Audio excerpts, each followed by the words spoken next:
စိတ်ကြီးတဲ့သူဟာတတိကြီးဖို့လိုတယ်စိတ်ကြီးပြီးတော့တတိကသေးရင်စိတ်လိုက်မှန်ပါလုံမိတတ်တယ်တတိဟာစိတ်အားလုံးရဲ့အချုပ်ပဲတတိပိုင်းရင်စိတ်ကိုနိုင်မယ်တတိပိုင်းရင်စိတ်ကမှားမယ်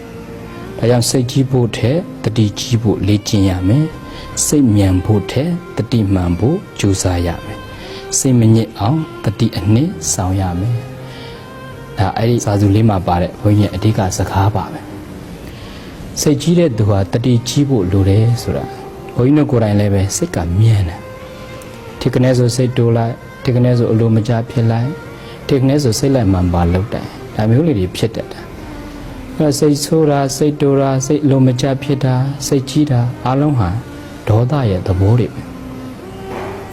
ဒေါသကမြတ်စွာဘုရားရှင်ကိုရောမြတ်ကြီးကဒေါသောအဋ္ဌာနာသာနာတိဒေါသဖြစ်ရင်အကြောင်းအကျိုးအကောင်းအဆိုးကိုမသိတော့ဘူးဒါကြောင့်ဒေါသသမားအခန်းနဲ့တူအခန်းနဲ့တူတဲ့အတွက်ကြောင့်ဘာဖြစ်လို့ဒီဒေါသဖြစ်ရတာလဲ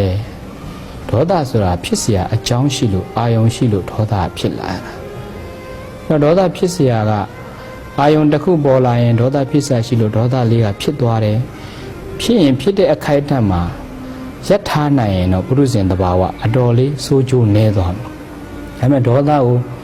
သဖြစ်တာကိုမသိတဲ့အခါကျတော့အဲ့ဒီမသိစိတ်နဲ့ပဲစက်တိုက်လုပ်ပြီးတော့လူတွေမှာဒေါသအလျောက်ကျွလွန်မိခဲ့တဲ့အမားတွေကအများကြီးဖြစ်သွားတယ်။ဘုန်းကြီးကဒီစာစုလေးမှာစိတ်ကြီးတဲ့သူဟာတတိကြီးဖို့လိုတယ်ဆိုတာလေးထည့်ပြောတာ